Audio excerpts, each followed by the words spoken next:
Irmãos, vamos abrir a palavra de Deus no livro de Gênesis. Gênesis capítulo de número 4.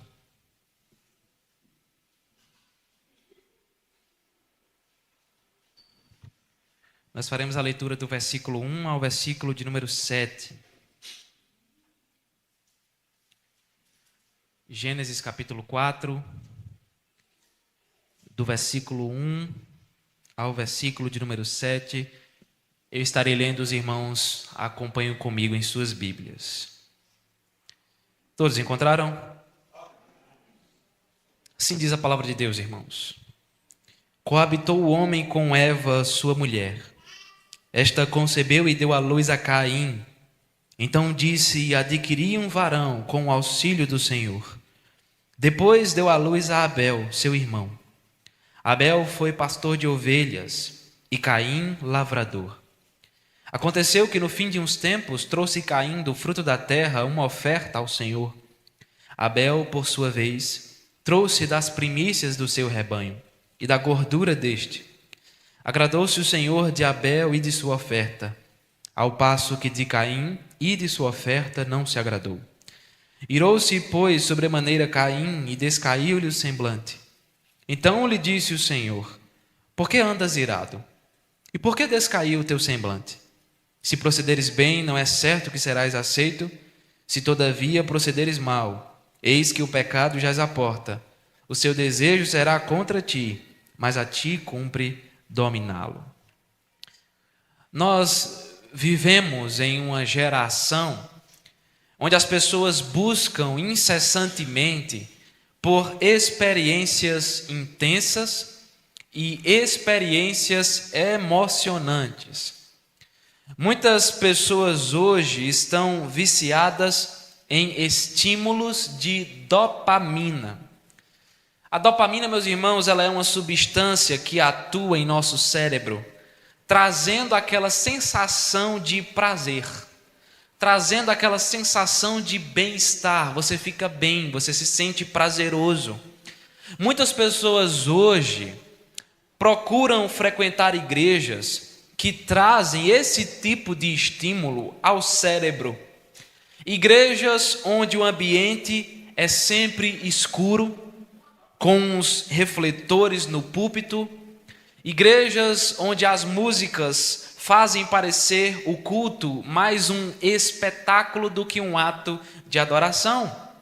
Nessas igrejas as pessoas pulam, elas choram, elas se arrepiam, mas quando elas retornam para suas casas, as suas vidas permanecem da mesma forma.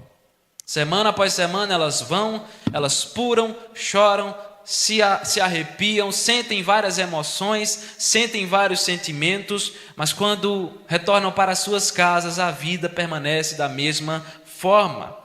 As pessoas, elas querem sentir emoções no culto, mas elas não querem obedecer aos mandamentos da palavra.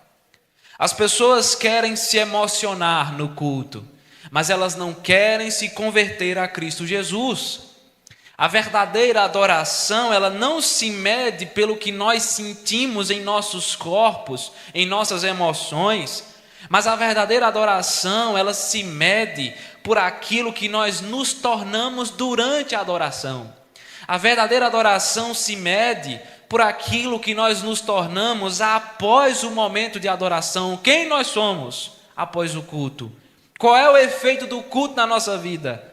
Será que o efeito é chorar, se arrepiar e se emocionar? Ou será que o culto é uma evidência de que a nossa vida tem sido transformada pelo poder do Evangelho? O texto que nós lemos, ele fala exatamente sobre isso. Aqui estamos nós diante do primeiro livro da Bíblia. A palavra Gênesis, ela significa origem.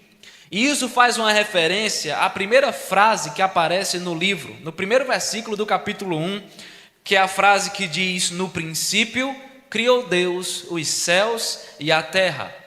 Não existe uma referência clara e exata sobre quem seria o autor dessa narrativa, mas a tradição judaica e a tradição cristã aceitam e entendem que o profeta Moisés é o autor dos 5 primeiros livros da Bíblia, o que inclui, obviamente, o livro de Gênesis. Sem dúvida, o público original de Gênesis foi o povo de Israel. Provavelmente, ele foi escrito para encorajar os israelitas quando eles estavam deixando o Egito, partindo para a conquista da terra prometida, a terra de Canaã. Mas nos primeiros capítulos de Gênesis, nós não somente encontramos um relato acerca da criação do mundo e da criação do homem. Se você vai para o capítulo 1, capítulo 2, você encontra o relato da criação de todas as coisas e da formação do homem à imagem e semelhança de Deus. No capítulo 3, ainda no princípio de tudo, você encontra a queda do homem. Mas os primeiros capítulos não tratam somente sobre isso, sobre como Deus criou o mundo, como Deus criou o homem, como o homem pecou. Mas aqui no capítulo 4, já é apresentado para nós um princípio de como Deus conduz a adoração do seu povo. Nesse capítulo 4, nós aprendemos sobre como Deus aceita e recebe uma adoração verdadeira. Na história sobre os filhos do primeiro homem, sobre os filhos de Adão, Deus nos ensina sobre a verdadeira adoração. Diante disso, nós iremos falar hoje sobre esse tema, meus irmãos, a verdadeira adoração. E a pergunta é: como se estabelece a verdadeira adoração?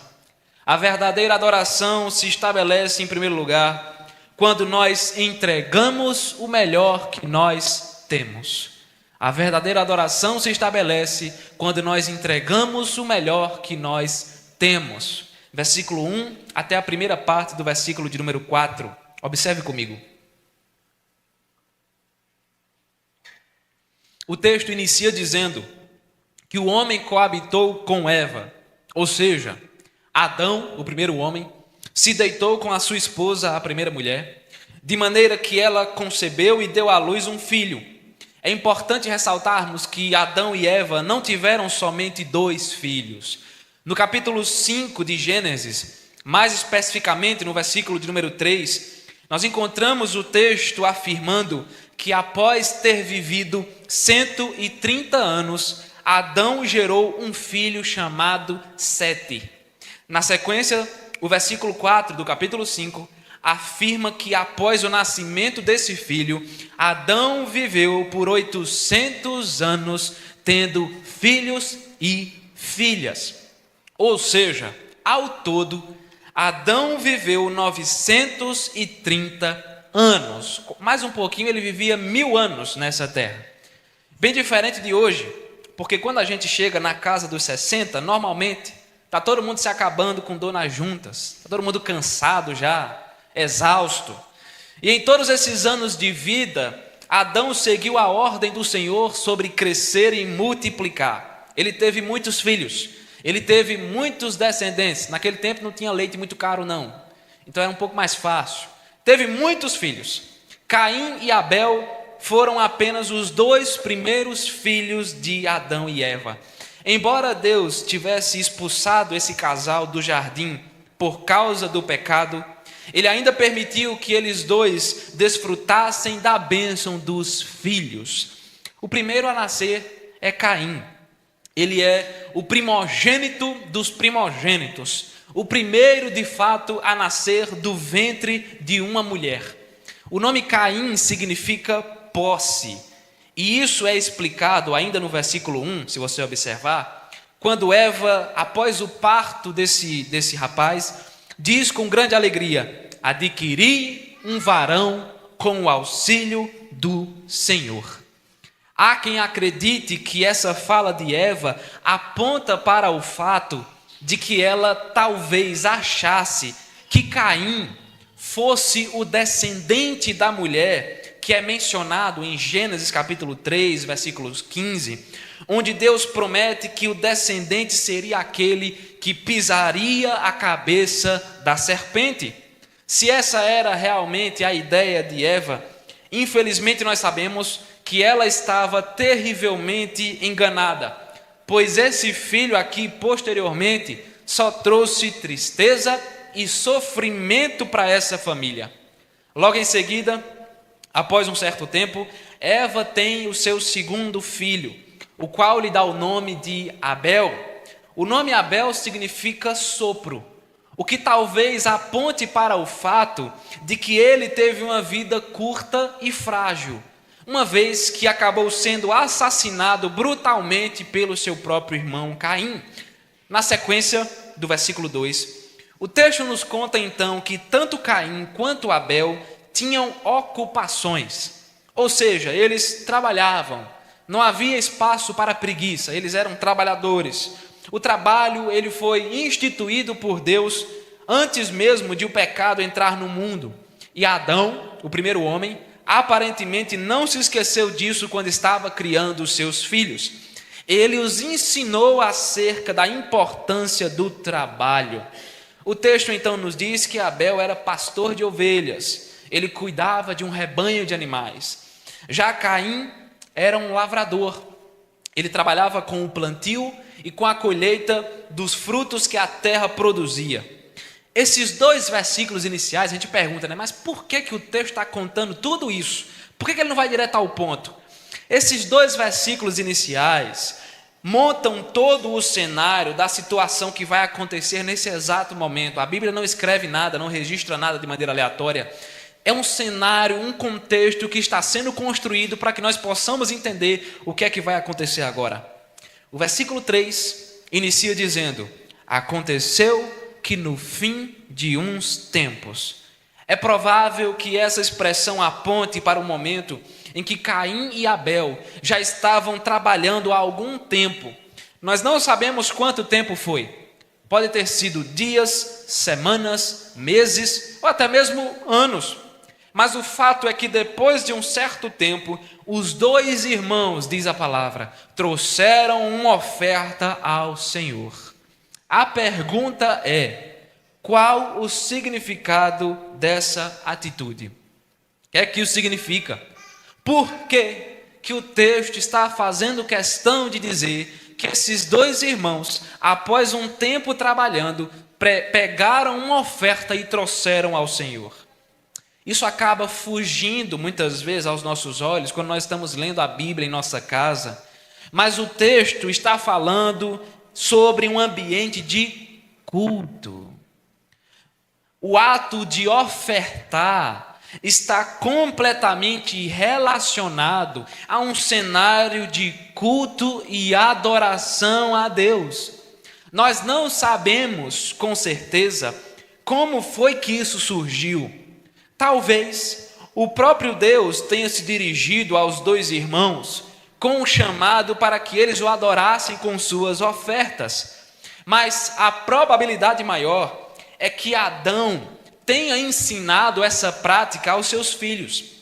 Sendo ele o líder espiritual da sua família, Adão tinha a responsabilidade de guiá-los pelo caminho do verdadeiro culto ao Senhor, mostrando a esses dois rapazes que eles deveriam adorar o único Deus verdadeiro, o Criador e sustentador de todas as coisas. É importante ressaltarmos que Deus nunca precisou de nós. Nós estávamos falando sobre isso na escola bíblica de hoje. Deus nunca precisou de nós. Ele nunca teve necessidade de ser adorado, de ser reverenciado pelos seres humanos. O Senhor é aquele que se satisfaz em si mesmo. Ele é autossuficiente, ele é autoexistente, ele não necessita de nós para existir, para ser Deus ou para ser glorificado. Mas, apesar disso, perceba que Deus sempre quis reunir um povo para si. Deus sempre quis reunir um povo que o adorasse da maneira que lhe agrada. O que nós entendemos hoje sobre culto, sobre adoração, não é algo novo. Não é uma novidade do século 21, porque desde os primórdios da humanidade, Deus já estava convocando o seu povo ao culto. Deus já estava chamando o seu povo à adoração. Assim sendo, esses dois irmãos trouxeram uma oferta como um ato de adoração a Deus. Caim, sendo agricultor, ele trouxe um produto da sua lavoura, ele trouxe um fruto da terra.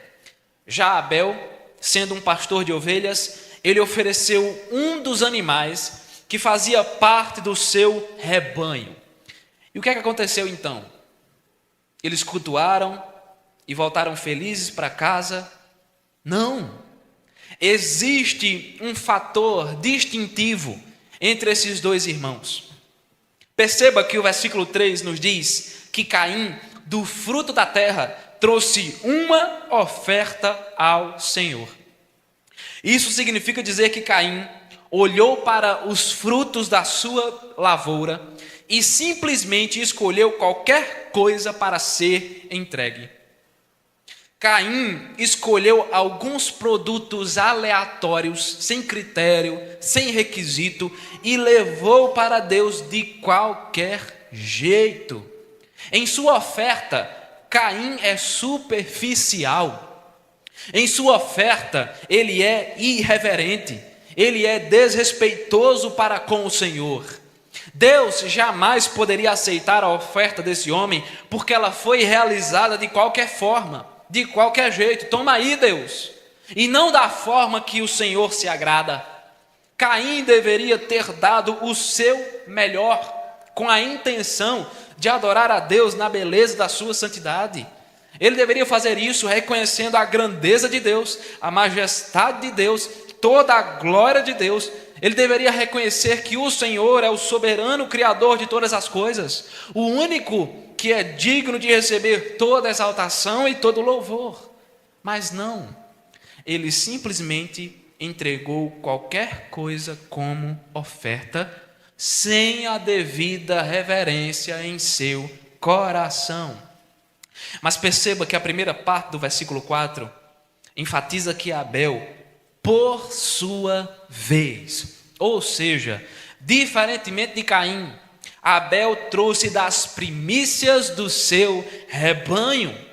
E a palavra primícia significa primeiros frutos, aquilo que vem primeiro, aquilo que é o melhor. Ele escolheu entre os primogênitos dos seus animais, enquanto Caim trouxe qualquer coisa que encontrou, levando os restos do que tinha, qualquer coisa, não se importando com a qualidade da sua oferta. Enquanto isso, Abel foi cuidadoso na escolha do que ele iria oferecer. Ele não escolheu aqui um animal defeituoso, um animal feioso, um animal doente, manchado. A escolha de Abel foi entre os animais da melhor qualidade. Foi entre o melhor que ele tinha. Abel não somente escolheu dentre o melhor, ele escolheu o melhor. Ele olhou para o seu rebanho e pensou: qual é o melhor animal que existe aqui para que eu possa oferecer ao Senhor? Se ele tivesse agido como Caim, ele teria pensado: eu vou escolher um animal defeituoso que não vai me servir, que não vai me importar, e vou entregar a Deus, porque foi isso que Caim fez. Mas não, Abel sabia que sua oferta era um ato de adoração a Deus. Deus era o tesouro mais importante da vida desse homem, muito mais importante e muito mais valioso do que o melhor animal que ele tinha no seu rebanho. Por isso, era necessário entregar o melhor da melhor forma possível. Se Deus era verdadeiramente importante e valioso para esse homem, Abel jamais poderia entregar uma oferta defeituosa, desleixada ou irreverente e superficial diante do Senhor. Irmãos, se nós somos verdadeiros adoradores, se nós somos adoradores que adoram a Deus em espírito e em verdade, nós jamais ofereceremos qualquer coisa no altar do Senhor. Deus não pode ser tratado como uma pessoa qualquer. Deus não pode ser tratado com irreverência. Deus não pode ser tratado com falta de respeito. Deus não pode ser colocado em segundo plano, em segundo lugar na nossa vida. O Senhor precisa ser a nossa prioridade. O Senhor precisa receber o maior e o melhor de todos os nossos esforços.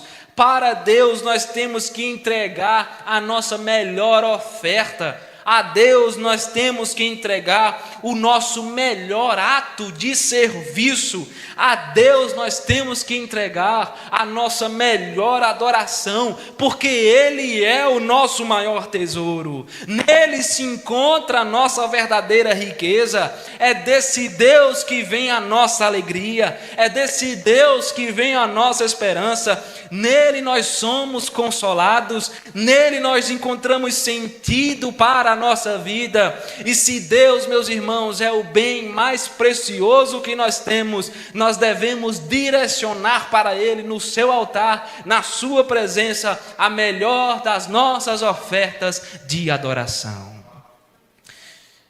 A verdadeira adoração, como se estabelece a verdadeira adoração? Nós vimos que, em primeiro lugar, ela se estabelece quando nós entregamos o melhor que nós temos. Em segundo lugar, a verdadeira adoração se estabelece quando nós a oferecemos com corações piedosos. Quando nós a oferecemos com corações piedosos. Segunda parte do versículo 4 até o versículo 7.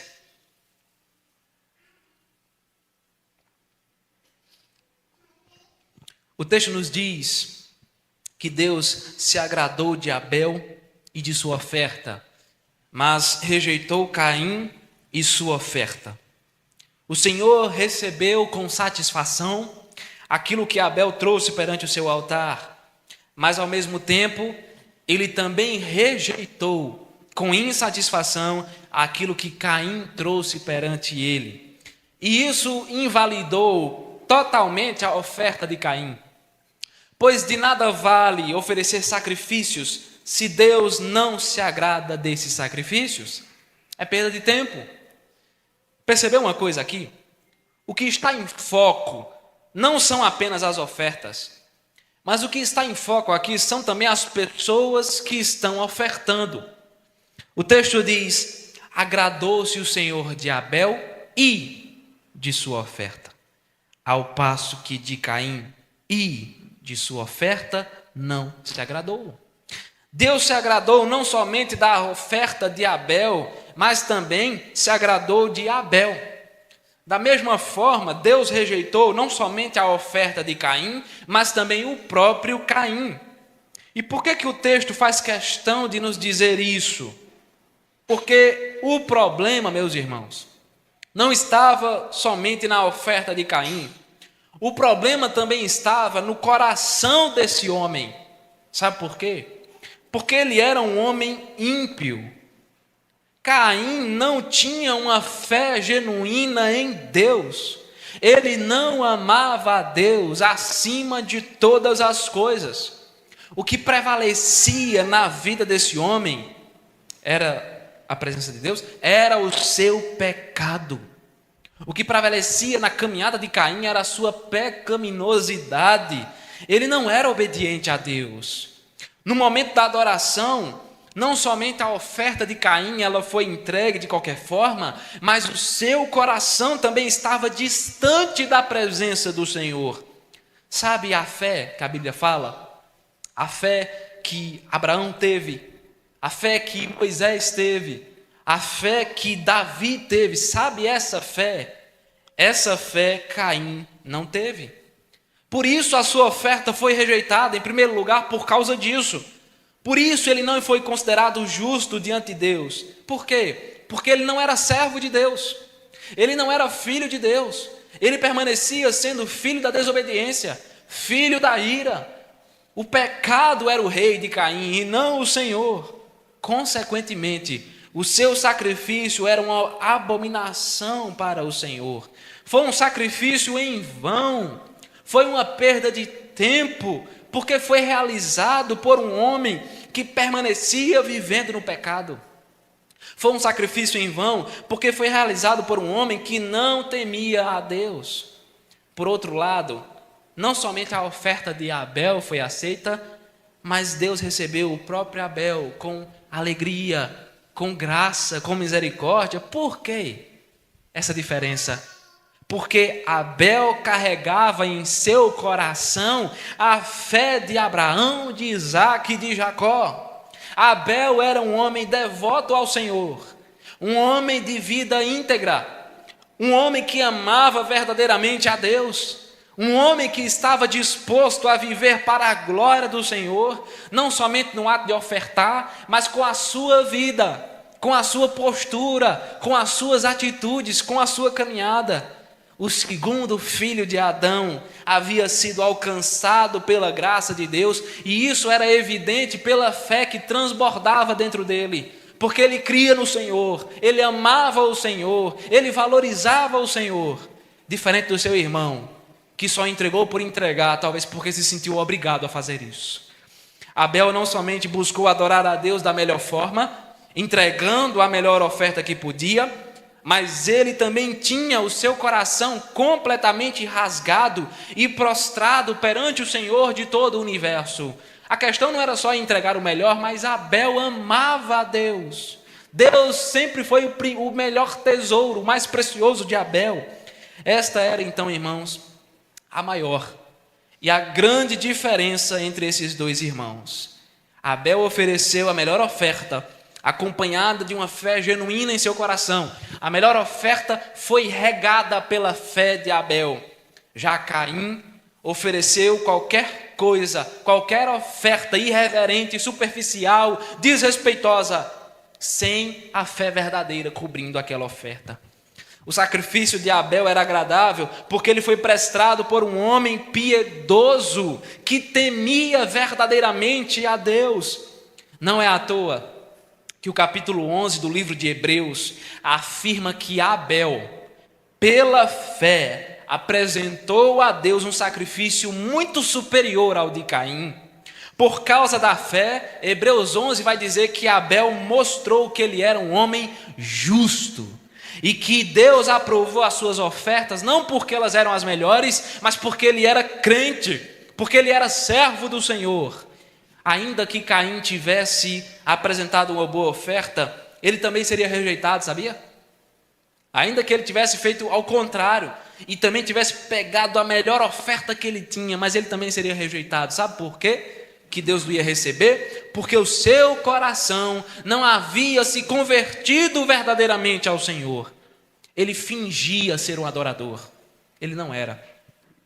Ele podia até entregar uma coisa muito boa para Deus, mas Deus ia rejeitar do mesmo jeito, porque o coração dele estava distante do Senhor. Ele não era servo do Senhor. O final do versículo 5 nos diz que Caim ficou irado depois que Deus o rejeitou. E isso ficou evidente no seu próprio rosto, no seu semblante, porque ele ficou com aquela famosa cara de quem comeu e não gostou. Um semblante desgostoso. E é exatamente por isso que Deus o questiona no versículo de número 6. Perceba que o Senhor diz: por que andas irado? E por que descaiu o teu semblante? Deus está perguntando para Caim: por que você está assim? Por que seu rosto está demonstrando essa insatisfação? Por que a ira tomou conta do seu coração, Caim? E aqui está a prova de que esse homem era completamente diferente do seu irmão. Mais uma prova. Veja, aqui está o maior fator distintivo, não somente entre Caim e Abel, mas o que distingue o crente do descrente. Aqui está a distinção do crente e do descrente, a distinção entre o verdadeiro adorador e o falso adorador. Caim, ele deveria ter ficado irritado? Sim, mas não com Deus. Ele deveria ter ficado irritado consigo mesmo, por causa do seu pecado. Pecado esse que era o principal motivo dele ter sido rejeitado por Deus. O seu semblante deveria ter se abatido, sim, mas de arrependimento. O semblante dele deveria ter se abatido de vergonha por causa dos seus próprios erros. Mas esse homem, lembre-se, era um falso adorador, era um descrente, era um ímpio. Sendo assim, ele não se arrependeu dos seus pecados. Ele deveria ter pedido perdão: Senhor, tem misericórdia de mim, eu pequei, eu fiz errado, eu te desagradei, misericórdia, Senhor, me perdoa, eu vou mudar. Mas não foi isso que ele fez. Ele se irou contra Deus e posteriormente se irou contra o seu próprio irmão Abel. Essa é justamente a atitude daqueles que não amam a Deus. Essa é a atitude dos falsos adoradores, dos descrentes. Porque ao invés de se arrependerem dos seus pecados, quando eles são denunciados, quando eles são apontados por Deus e sua palavra, ao invés de se arrependerem da sua falsa adoração, o que é que eles fazem? Eles se iram contra Deus. Eles se revoltam, eles se iram contra a igreja, eles se revoltam e insistem no erro. Eles não querem mudar, eles não querem se arrepender, eles não querem mudar de vida, eles insistem no erro e dizem que Deus é o culpado, que a igreja é culpada. Foi exatamente isso, meus irmãos, que aconteceu com Caim. Ele encheu o seu coração de orgulho e rancor. E o texto então encerra quando no versículo de número 7, Deus orienta Caim, afirmando que se ele procedesse de maneira correta, se ele se arrependesse, se ele confessasse seu pecado e abandonasse, ele seria aceito na presença de Deus. Se Caim mudasse a sua postura, a sua oferta de adoração também seria aceita. Deus está dizendo: Caim, se você mudar de vida, se você se arrepender, você será aceito. Se você proceder de maneira correta e agradável a mim, eu vou te receber. Mas Deus também avisa que se ele continuasse agindo mal, se ele continuasse vivendo longe do Senhor, o pecado continuaria à espreita da sua vida. O pecado estaria como um animal feroz, pronto para consumir a vida daquele homem. O pecado, Deus está avisando: Caim, o pecado está querendo controlar você. O pecado está batendo na sua porta, esperando por você, e você é quem deve controlar o seu coração. Você é quem deve ter domínio próprio e se voltar para mim, se voltar para o Senhor, se voltar para a minha presença. Tenha cuidado, se arrependa e mude de vida, para que você seja aceito, para que a sua adoração seja aprovada, para que você esteja na mesma situação de Abel. Mas este homem, como nós sabemos, ele não se arrependeu. E o que foi que aconteceu depois? Ele assassinou cruelmente o seu próprio irmão Abel. A consequência prática do falso adorador. O falso adorador foi dominado pelo seu pecado. O falso adorador foi conduzido por Satanás até que ele estivesse completamente tomado pela iniquidade. Para aqueles que não se convertem verdadeiramente a Deus, para aqueles que insistem em viver na iniquidade, permanecendo longe da verdadeira adoração, para essas pessoas, como Deus está dizendo aqui, o pecado jaz à porta. Ou seja, a qualquer momento essas pessoas afundarão na perversidade, no tremedal de lama. Se não houver arrependimento, se não houver mudança de vida, o pecador jamais vai conseguir adorar a Deus de forma correta. Se não houver arrependimento, o pecador jamais vai conseguir agradar o Senhor com a sua vida e com a sua adoração. E além disso, como aconteceu com Caim, o pecador que não se arrepende, que não muda de vida, será consumido cada vez mais pela falsa adoração, pela mentira e pelos seus delitos e pecados. Irmãos, Deus não pode receber adoração de pessoas que não o amam. Deus não recebe adoração de pessoas que não têm compromisso com Ele. O Senhor olha para essas pessoas e diz: esse povo honra-me com os lábios, mas o seu coração está longe de mim. Não há como separar o adorador da adoração. Deus não pode se agradar de uma adoração se ele não se agrada do adorador. Deus não pode receber uma oferta se ele não aprova aquele que está ofertando. O Senhor jamais vai aceitar adoração de pecadores que permanecem vivendo na imundícia, endurecendo o coração para o Evangelho, para a palavra, para a presença de Deus. Se nós, meus irmãos, queremos adorar de maneira correta, se nós queremos ser recebidos na presença de Deus, nós, em primeiro lugar, precisamos ter uma fé genuína no santo nome de Cristo Jesus.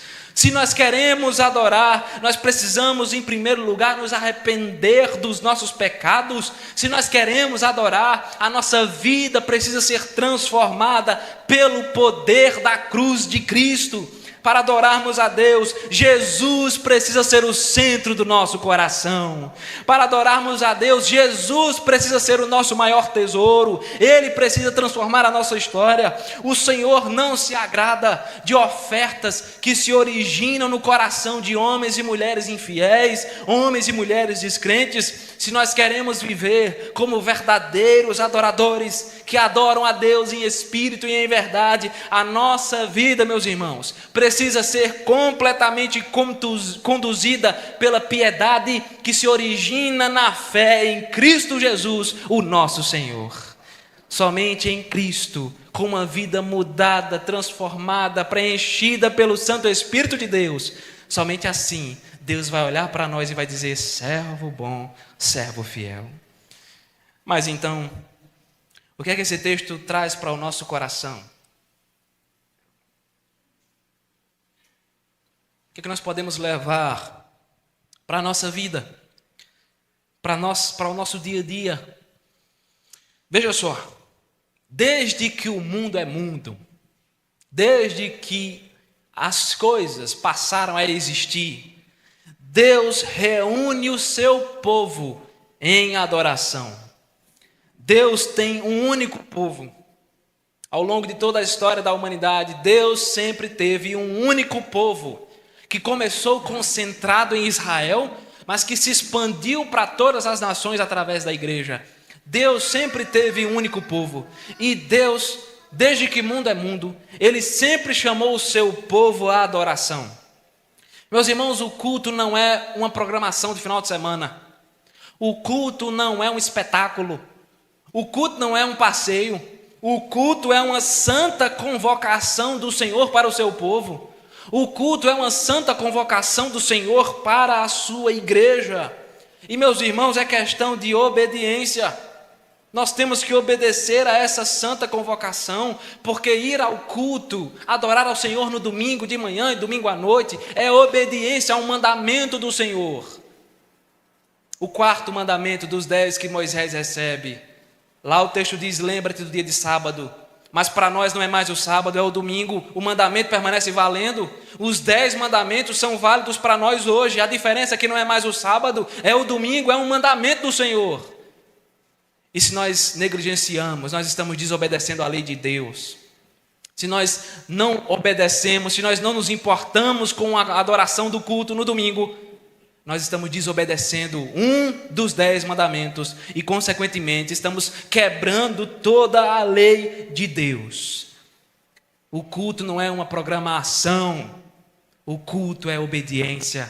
Deus convoca, Deus chama. Desde que mundo é mundo, Deus sempre fez isso com o seu povo. Venham e me adorem, venham e me cultuem, através da oração, através da leitura e pregação da palavra, através dos cânticos espirituais. O culto é questão de obediência. E nós temos desobedecido a esse mandamento terrivelmente. A igreja, meus irmãos, se reúne para cultuar todos juntos ao Senhor. É errada aquela ideia que muitas pessoas têm de que nós vamos à igreja assistir o culto. É um vocabulário errado que existe na boca de muito crente. Eu vou à igreja assistir o culto. Meu querido irmão, o culto não é um espetáculo, o culto não é um show, onde você se assenta para ouvir as canções e a pregação. O culto é um ato de serviço a Deus. Se eu digo que eu vou assistir, eu estou dizendo que eu vou lá para fazer nada. Se na minha cabeça eu estou assistindo, eu não estou fazendo nada, eu não estou entregando nada para Deus. Deus está assim, de mão aberta para mim, eu não estou colocando nada na mão dele. Meus irmãos, no culto você não está aqui para assistir. No culto você está aqui para entregar ofertas de adoração ao Senhor, como Caim e Abel fizeram, principalmente como Abel fez, entregando ofertas, se entregando ao Senhor. Só que, infelizmente, muitas vezes, nós somos como Caim. Nós somos como Caim. E o primeiro erro talvez seja na desobediência a esse mandamento. Nós não temos, meus irmãos, é incrível como hoje a igreja do século 21, a igreja brasileira, ela não tem consciência do que é o culto do domingo. Ela acha que o culto do domingo é uma programação. Nós perdemos a consciência de que é questão de obediência a Deus, que é um mandamento do Senhor: venham e me adorem uma vez por semana de maneira especial. A igreja do Novo Testamento fazia isso. O texto do Novo Testamento vai dizer: no primeiro dia da semana, o povo se reunia para oferecer ofertas a Deus, o povo se reunia para partir o pão, o povo se reunia para adorar. E nós perdemos isso de vista, Nós deixamos de vir à igreja para dormir até mais tarde. Nós deixamos de vir à igreja para viajar e passear na praia. Nós deixamos de ir à igreja para ficar em casa assistindo televisão. Meus irmãos, nós temos muitas vezes pecado contra Deus. Um dos pecados que a igreja brasileira mais comete é a falta de presença no culto do domingo. Deus marca um encontro conosco toda semana. Ele diz: meu povo, meus filhos, minha igreja, venham e me adorem. E nós olhamos para Deus e dizemos: Senhor, eu não quero ir porque eu vou passear.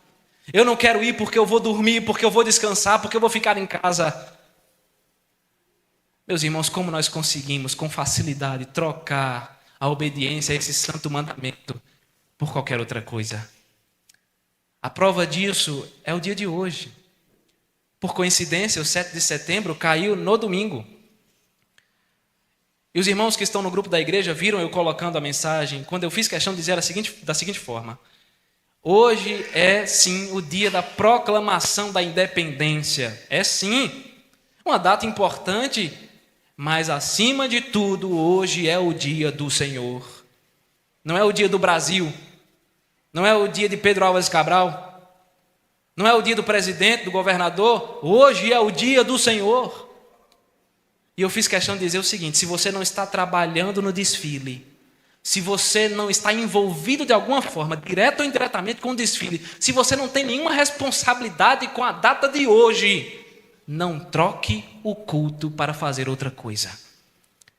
Os crentes, eles pensam que feriado no domingo é feriado de Deus também. Os crentes pensam que o feriado que cai no domingo é feriado, tirar folga de Deus. Senhor, hoje é feriado, eu vou tirar folga. Eu vou passear, eu vou olhar o desfile, vou ficar até tarde no meio da rua. Meus irmãos, com exceção dos irmãos que hoje, nessa data, em todo o Brasil, não é só em Gravatá, com exceção dos irmãos que tiveram que trabalhar, os irmãos que são professores, funcionários de escola, os irmãos que são alunos e que precisaram estar no desfile, com exceção dessas pessoas, os crentes no Brasil hoje, que não foram ao culto por causa do 7 de setembro, pecaram contra Deus. Pecaram contra Deus. E sabe qual é o pior? Não reconhecem o pecado e vivem a vida como se tudo estivesse normal. Muitas vezes nós somos como Caim, meus irmãos. E até mesmo quando nós vamos à igreja, muitas vezes nós queremos também entregar qualquer coisa para Deus. Sabe o que muitas vezes acontece? Nós chegamos na igreja, o culto começa, isso quando a gente chega na hora, porque a gente também gosta de chegar atrasado. Para o Enem a gente não chega atrasado, para uma entrevista de emprego a gente não chega atrasado, mas para o culto a gente chega atrasado, porque Deus não é tão importante assim. A gente chega, o culto começa, na hora da leitura bíblica, nós não lemos o texto. Nós colocamos o olho assim, vemos algumas palavras soltas, nós não lemos o texto. E se nós lemos, nós nem prestamos atenção ao que o texto está dizendo. No final do texto, se você perguntar: você entendeu? Não entendi. Na hora da oração, nós não oramos, nós fechamos os olhos e ficamos descansando a vista. Aproveita para tirar um cochilo, né? Dar uma respirada. O que foi orado? Não sei. Teve uma oração. Na hora das canções, nós não cantamos. Nós fechamos a boca, ficamos ali, assim, preguiça de cantar. E até mesmo quando a gente canta, quando a gente abre a boca para cantar, a gente faz isso sem ânimo. A gente faz isso sem vontade. Porque estamos cantando sem a intenção de adorar a Deus. Nós apenas decoramos a letra e estamos soltando ela com a memória. Na hora da pregação, a gente também não presta atenção ao que o pastor está falando. A gente pega o celular, abre o Instagram, vê a hora, dá uma olhadinha no WhatsApp, vê se tem alguma mensagem. Se não, a gente chama o irmãozinho do lado e começa a conversar com ele. E aí, rapaz, vai fazer o que amanhã e tal? Trabalho, um caso sério. Meus irmãos, nós ficamos pensando em tanta coisa na hora do culto. Nós pensamos no trabalho, nós pensamos na família, nós pensamos até mesmo no nosso cachorro, no gato que ficou em casa. Mas nós não pensamos no Senhor. Nós olhamos para o relógio o tempo todo. Esse culto não acaba, que demora, coisa chata, eu quero ir para casa assistir a televisão, está lá a minha série, quero assistir. parece, meus irmãos, que nós temos paciência para tudo, menos para adorar ao Senhor. Em resumo, muitas vezes nós entramos pela porta da igreja e entregamos qualquer coisa para Deus. Isso quando entramos. Nós estamos no culto, mas somos irreverentes. Nós fazemos como Caim. Nós pegamos os restos e entregamos para o Senhor. Nós entregamos os restos para o Senhor, irmãos. Muitas vezes parece que nós estamos no culto, parece que nós estamos num velório. Tem culto, não estou nem falando daqui simplesmente, mas tem culto que se você botar o culto de um lado e um velório do outro é a mesma coisa. Não tem alegria, não tem vigor, não tem satisfação, exultação na presença de Deus. Se é assim, meus irmãos, que nós agimos, sinto lhe dizer, mas Deus não está recebendo a nossa adoração. A gente vem para cá, passa 1h30 perdendo tempo, porque Deus olha assim, quero não. Ele não vai receber. Não adianta forçar, querer que ele receba a pulso, porque ele não recebe. Para o Senhor, meus irmãos, nós temos que entregar o nosso melhor. No culto nós precisamos orar, e quando nós oramos devemos orar com fervor, com sinceridade no coração, buscando a Deus. Na hora da leitura bíblica devemos orar com atenção, ler a Bíblia com vontade, com atenção. Na hora dos cânticos, cantar com vigor, cantar com alegria. Ouvir a pregação com atenção, não por causa do pastor que está pregando, mas porque aquela é a palavra de Deus. E Deus está falando conosco. Nós temos que entregar o nosso melhor, irmãos, se nós queremos que Deus nos receba. Por fim, lembre-se de uma coisa muito importante. De nada vale uma boa oferta, ainda que você faça tudo isso, aqui que a gente está falando. Cante com alegria, ore com atenção e fervor, leia a palavra, preste atenção na pregação. De nada vale uma boa oferta se a nossa vida não for inteiramente consagrada ao Senhor. Não vale. Também não vale. Muitas pessoas vão à igreja aos domingos, como eu falei no início desse sermão, e lá elas cantam, elas fecham os olhos, elas levantam as mãos, elas choram, elas se jogam no chão, elas pulam, elas se arrepiam. Mas durante a semana elas permanecem vivendo uma vida de pecado. Vale de quê? Muitas pessoas não perdem um culto, mas de segunda a sábado permanecem vivendo em tudo aquilo que desagrada a Deus. Existem pessoas que têm a ousadia de estar semana após semana, domingo após domingo, mas durante a semana vivem na prostituição, no adultério, na fornicação, na imoralidade. Permanecem amando o dinheiro acima de tudo. O Deus deles não é o Senhor, é o dinheiro. São os bens materiais. Permanecem amando o mundo e as coisas do mundo acima de Deus. Num domingo eu estou no culto, mas durante a semana eu não oro. No domingo eu estou no culto, mas durante a semana eu não leio a Bíblia. E a pergunta é, qual é o valor dessa minha adoração? De nada nos vale sermos crentes aos domingos, se durante o resto da semana nós vivemos como inimigos de Deus. Aquele que deseja ser amigo do mundo torna-se inimigo de Deus. Deus só recebe a adoração do seu povo, e esse povo é aquele que vive em santidade. O Senhor jamais receberá uma oferta de adoração que está manchada pelo pecado. O culto começa no domingo, meus irmãos, mas ele continua durante a semana.